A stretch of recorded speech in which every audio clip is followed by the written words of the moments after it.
Okay, guys, let's talk about some chicken. Yeah. All right, so chicken. Everybody thinks all chicken is created equal. It's not, is it? It really isn't. I mean, I wish I had room for chickens. I would raise them myself. I got them over there. I've yet to eat them, but Well, you know, looking at my chickens, I mean, even stuffed with their feathers and all that stuff on them, they're fat. Their chicken breasts don't look like this. yeah. So this is a basic store-bought chicken. And what you notice right away, everybody sees these. Look at that. Look at the size of Look that at chicken breast. That is huge. So these things, like I've watched a lot of shows on where your food comes from, and we were talking about that earlier. You know, chickens are one of the things that they'll feed hormones to. They pump them full of saline to get a chicken breast this size. Yeah. And it's not healthy. No. No, not at all.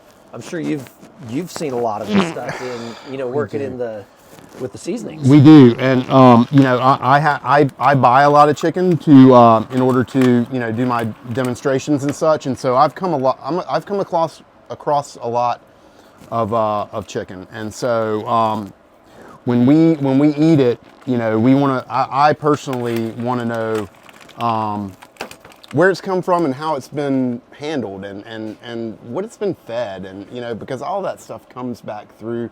Not only in the quality of the meat, but like what you're actually putting in your body. Exactly. I just don't like a bunch of chemicals and stuff. And we ran into this on the professional circuit when we started barbecuing. Now, look at you can that. see the color difference in the chicken. Yeah. You can see it. This one it's got like this pale yellowish color. That looks like a fresh piece of meat. And on the circuit, I would pick up chicken thighs because that's primarily what we cooked. And you would get these chicken thighs and the skin was like it's like a dark yellow, and it'd have all this nasty fat up underneath it. And I'd see people taking a knife and scraping the fat off. Ugh. And because there's so much fat under the skin, it was just disgusting. Well, and look how this just kind of disintegrates here. Yeah, I mean, this is just, it's like, it almost feels like mush, really. Yeah. And this is like fresh. I just went and bought this just so that we could show what some people eat on the daily basis. And I get it, like times are tough and food's expensive. And at the end of the day, you got to feed your family something, right? Exactly. And so, but if you have the means and you have the desire, you can still find good quality chicken and not pay a ton of price for it. Exactly. You just got to know what you're looking for, and this is not it. No. When we stumbled upon free range air dried chicken, now they use free range these days. They're like, oh, the chicken's free range. They can say that if it has a 7x7 pin to walk around in. Right. That's considered free range. That's not a real free range chicken. We stumbled upon it, and I started buying this free range air dried chicken back then. I think I was getting it from Redbird. Mm-hmm. And the skin was translucent. The meat looked like this. There was minimal fat. There was none of this yellow crap all over the chicken. If you see a chicken thigh, it's just coated in that fat. Yeah. The chicken thighs I was cooking at the time were not. And I went from placing middle of the pack to just killing people. Yeah. Like when I retired from the professional barbecue circuit, nobody still knew what I was doing. And they were inviting me, hey, can you come cook chicken for me? Come cook chicken for me. I'm like, I'm not doing that. I'm done. Nowadays, people are starting to figure it out. And we picked up Springer Mountain Farms, which is the only one that I've found recently that is non-GMO, no hormones, no antibiotics, nothing. Their stuff is free range, and it looks like this. It's beautiful. Yep. They sponsored us for probably 4 or 5 years on the circuit while we were just kicking everybody's ass with chicken. Right. And it was amazing. The flavor is different. You don't have this yellow, like this. It's just, it doesn't make, I don't know what they do to them. I'm not sure either. I ought to try and get a tour of a chicken processing plant They one won't time. let you. There's no way they'll let you into it. Yeah. Okay. There's a show we recently watched on Netflix, and it was where they took all these twins and they were like testing different diets on them because twins have identical DNA. Right. And at the end, they did this whole thing about where your food comes from, the chicken, and there was a chicken farmer that they interviewed, and he used to grow professional for the big distributors, and he said that the chickens looked like chicken breasts with sticks for feet, like toothpicks for feet, because the way the hormones and everything they fed him. He said he couldn't do it, and he quit. He started raising like organic mushrooms or something crazy like that. I just love the way this, I mean, it's pink, almost purplish. I don't know I hope that comes through on the other side, but just, that looks like real meat. And The other thing I've noticed lately too is, speaking of chicken thighs, you know, when I grew up, it was called white meat and dark meat. Yeah. And the dark meat, the chicken thigh and the leg, was literally dark. When you cooked it, it was almost brown. Exactly. And that does not happen anymore. They've like bred that color out of the meat. And so I don't know. I don't know what they're up to. I just don't really trust it. And I love the way that looks. I know it's going to taste so much better. Absolutely. So we've got these 3 out here. We're going to do a couple little samples. We happen to do, we have a lot of seasonings that work really well with chicken because a lot of people do eat chicken. I eat a lot of chicken. I love chicken because it really kind of takes on a lot of the flavors that you're working with. Oh, absolutely. You know, and so what we've got here, this is one of our first seasonings. This is my dad's creation. It's anything with wings. I took his recipe. I just tweaked it a very slight little bit, and but that was one of the first recipes that we did, and that's a nod to my dad. It's called Anything with Wings. We almost named it Gotta Have It because once you taste it, you just gotta have it. But we named it Anything with Wings because it truly does go well with anything with wings. And so we've also got the blackening here. This is a mild blackening. I spent some time down in New Orleans, and every time I love blackening seasoning. So do I. I love a good blackening seasoning. It's fantastic. I didn't realize you guys had a blackening. Yeah, but the problem with it that I found, at least down in Louisiana, that blackening seasoning is no joke. I mean, it is super spicy. Very spicy. And generally super salty. And so, and I love salt. Don't get me wrong, I love salt. But this is going to be this is a mild blackening seasoning. This is a little something different. I almost think it's almost like a jerk chicken in a way. Okay. But it's got a little brown sugar in it to help that caramelization in the blackening process. We're going to try it. We're going to try it on the smoker. Or maybe we'll do it here Yeah, on this. I just cranked the pit boss Okay, up. perfect. So let's flash it on there. Yeah. These are pretty thin. These are small chicken breasts. Yep. We might do one there, and then do another one, flash it, and then throw it on the smoker, get a little Sounds bit into good. smoke. Yeah. And then we'll do one with the Anything But Wings, because this stuff smells amazing. Yep. And this one you do want to go just, I think that's probably plenty right there. This is more of this is the closest thing to like a seasoning salt that I have, I would say. So I think that is going to be perfect. So the other thing is, can you see the amount of rub we've got on here? So you don't want to like really put a heavy, thick coat on it. Right. And that's on just this one. Now this is we can put just a tad bit more on there. It's going to be perfect. Okay. And the other nice thing about dry rubs that I love is that if you do over season it, you haven't ruined anything. Just wipe a little bit off at the end. If it's too salty or too much flavor for your taste buds, you can just wipe it off after you're done cooking. You're good to go. You still got the flavor there. It's just not as pungent. Exactly. We've got the blackening. You can go heavy on that all day long. That'll be super mild. One thing I learned on the barbecue circuit is less is more with chicken. Yeah. Like when I first started playing with chicken, it's like I couldn't figure out. Everybody's like, "Oh, use pecan to smoke." I'm like, all right, I'll use pecan to smoke. So I'm like, I had a wood-fired smoker, and I'm like throwing this pecan in. My chicken's got like this nice color to it. I'm like, this is interesting. All right. My brother was in town. I'm like, Wes, come on over, man. I made some chicken. He knew I was cooking. He knew I cooked good. So he comes over, and I'm like, I made some chicken. And I pull this chicken out, and it was dark. I mean, I had put smoke into this because, man, you got to smoke meat. So I bring this chicken out, and I hand it to him. We sit down and start eating. He picks up a piece of the chicken thigh and takes a bite. He's like, ugh, tastes like I have nuts in my mouth. And I was like, well, how do you know what nuts in your mouth taste like? Where is this coming from? Come to think about it, after I started talking to the professionals, they're like, if you're smoking chicken, you want to use about that much wood for the chicken because a tiny bit of smoke, it's a light meat, it penetrates very deeply into the, and it's like, it will overpower your chicken flavor. So you just want a little bit. So that makes a lot of sense with the light bit of rub. So you don't need a whole lot of it. But when you're blackening something, that's when you want to get the rub on there. Yeah. I love a good blackened steak, blackened fish. Yeah, dude, it's going to be so nice. It is. It really is. And then I think maybe on this last one, maybe we do we've got a little a lemonade is what we call it. AID, because we're helping save your taste buds there. And so this is our lemonade. It's a lemon pepper. And what I did with this is I did not want everything that I do. I don't want it to be like something else that's already on the market. I want it to be a little different.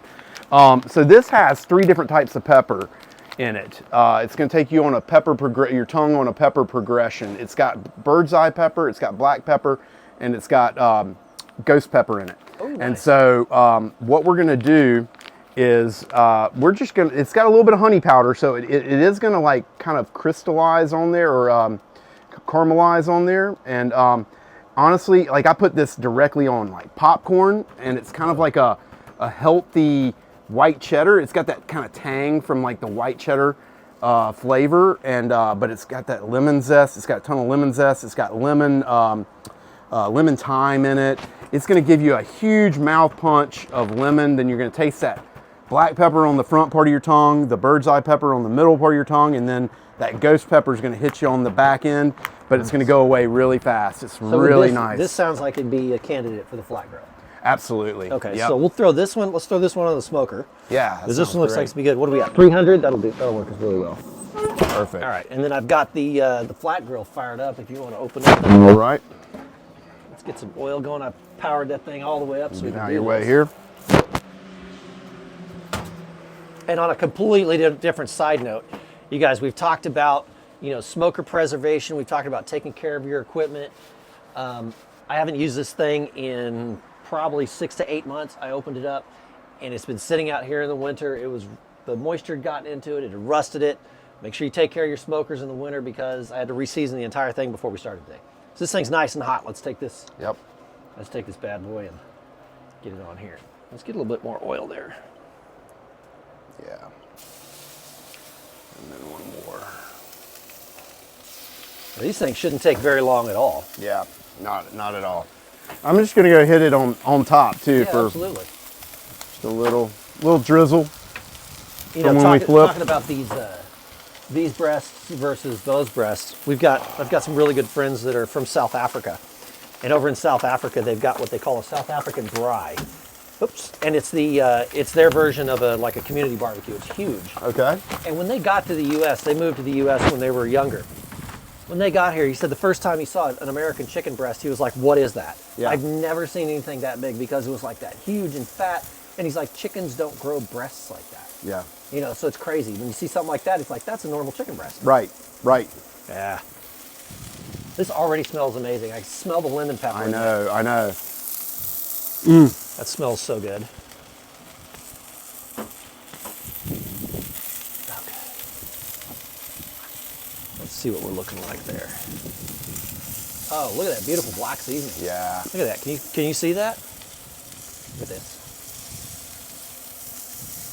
Blackening's coming through nicely. That's a beautiful piece of meat right there. Yeah. That's gonna be great. Yeah. Outstanding. Now, with the lemon pepper, it does have the honey powder in there rather than any sugar.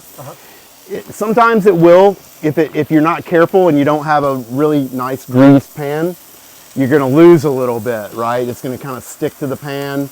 That honey powder is going to kind of crust and it's going to stick there. So just be gentle with it. It's kind of, if you get it on there really good and you've got a well seasoned, and some oil on the pan, you're going to be okay. That's beautiful right there. That's excellent. We don't want our flavors kind of running away from us.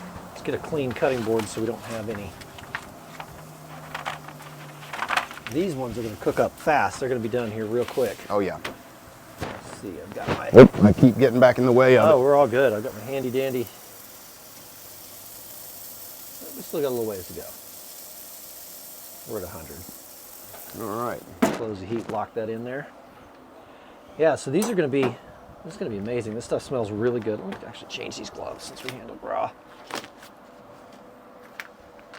This is nice. So you were telling me earlier about and I don't want to give any secrets away, so we'll cut this out if it's a secret. But the chicken legs inside the whole pig. Inside the whole pig, Tell me a little, if you don't mind sharing that. Yeah, I thought that was very interesting. there's no secrets. We don't hold any secrets back at Academy Okay, Q. I mean, okay. it is what it is. I put everything out there. There's nothing. You can find 99% of this stuff if you look hard enough on the internet. Right. But when we first started, we had a full pig, or we had a pig sponsor. Right. And he'd give me about a 120-pound hog, and he told me, he's like, stuff the cavity with chicken legs.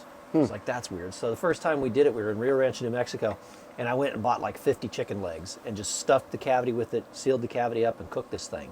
And what it does is the grease, as it's cooking, the oils from the pig, it drips through the chicken, and it makes this incredible flavor when it blends with the chicken. And you've got this chicken leg that is just no seasoning, no nothing. I just threw them in there. And I was selling them for $3 a piece, and I couldn't, I mean, they were gone just like that. They were amazing. A porkin instead of a turducken. Exactly, a porkin. A porkin. It was so good. Now, I can only imagine hitting it with some of these good seasonings and stuffing it in there. I tell you what, So good. that would go really well. You know, I think hanging out with you just these past few hours, what has come through to me, and I think what's important for your fans to know, is that, you know, you're the pit master here. I'm coming to you to learn as well, but we've hung out for a few hours now, and on multiple occasions you've told me of things that you've learned from other people. And Always. So this whole passing down of knowledge and helping other people out, it's not just a show. No. It's you've fully embraced that, and you've told me on multiple, I mean, just in a few hours, several times, of when you have said, I didn't know. I went to somebody to learn. And so my first barbecue class I took, I was blown away at the knowledge. And it wasn't cheap. This was back in 2015, 2014. I was paying $750 per class. Wow. And I took my first barbecue class, blown away. And the first thing that came to my head was, you don't know what you don't know until you know it. Right. You know, and I wound up taking 3 more classes after that, and it took me from lower middle to the top of the pack. Like, we dominated the circuit with pork and chicken, and ribs were good, brisket was amazing. Yeah. You know, but it was game changing. And to this day, I would still go and take another barbecue class if I was smelling it, and I it didn't smells good. I didn't want it to. let's tip it real I'm quick. betting it's getting close. 140 and 142. Yep, we're getting there. All right. All right. I didn't mean to interrupt you there. No, absolutely, man. It's one of those things. It's, as long as you're learning, you're growing. Yeah. That's the way I look at it, you know. Yeah. And there's still, you know, I know a lot of guys. The first class I took was from somebody named Johnny Trigg, and he's this older gentleman out of Alvarado, Texas. He's widely considered as the godfather of barbecue. Okay. And that guy taught me so much. Every time we get together, I start talking to him, and he'd be like, he'd throw out something else. I'm like, why didn't I ever think about that? It's dumb stuff that you don't think about, and then you learn the intricate portions of it. You're like, this is amazing. Yeah. And it's constantly learning. It's like, I'm learning a lot from your spices. You know, it's like, why you blend the spices a specific way, because they match the meat. Yeah. You know, Yeah. and that's what it's all about. Yeah. Well, and I can't wait for tomorrow. You know, I know we're gonna do some St. Louis style ribs, which for me, I kind of always default to baby back, because that's just, I don't know, that's what I just always did. And I see these St. Louis ribs, and they're always cheaper. So I'm really looking forward to learning a little something about how to prepare these St. Louis style ribs, because I'm looking forward to saving some money. Because I guarantee you it's going to be just as good, if not better, than the baby bags. So I guarantee you it'll be better than the baby back. And I got some great stories I'll tell you tomorrow when we get into ribs too. That's fantastic. That's fantastic. Yeah, and I've got some more questions for you then, just around the whole, you know, I'm going to tee this up now, and I don't know how we're going to cut all this together. This may get cut out altogether, but you know, I'm interested in the whole water pan in smoking, because I've had mixed results with using it, and I've got a lot of information on that. Yeah. A lot of information. yeah, I know it affects the stall. I know humidity affects the stall, but that's about, as far as my knowledge goes, that's about where it ends. So We'll get into that in detail for sure. All right, so this one is done. Let's get a clean knife here. Okay. yeah, Get a clean knife. look at the char. Just that. Oh, that's quintessential. That's so nice. Look at the This looks juice. amazing. The juice on that. That's a nice juicy piece of chicken. Yeah, that's beautiful. Wow, look at that. Look at the juice just That's- running out of it. That is what you amazing. want right there. Yep, that's exactly what really- you want in a piece of chicken. And look at the meat. It's white, it's lean. It's not dry. I mean, you know, you're not. It's Oh man, that is good. That is really good. The flavor in that is amazing. And this one is And listen, don't get me wrong. There's no replacement for real lemon, right? Like, nothing is going to replace that pop of a real lemon juice. But with this, the lemon powder in this, it's going to give you a nice mild flavor. You know, and I think another thing that people get confused about is that, like, when you season your meat, we're not trying to cover up anything. Now, yeah, sometimes if you get a really nasty, cheap piece of meat, you're gonna want seasoning to cover it up, right? But we're accentuating the flavor, right? I mean, you want this chicken to taste like chicken, but enhanced, right? To the flavor that you're looking for. 100%. And that's what I think your rubs do, is it accentuates the flavors of the meat. Yeah. So one more here. Let's take a slice out of this one. And I know this. This is my favorite. I used to love, well, I still love buffalo wings, but I do this with wings on the grill. Let the flames char up on the blackening on the ribs, That or is so good. on the wings, excuse me. And it's my favorite way of doing wings anymore. That is so good. All right, so we've got this one that's going to be a little bit more. Let's go ahead and cut this here. We'll enjoy some chicken and let that cook, and then we'll come back as soon as that's ready. Fantastic. Excellent. Be back in a sec.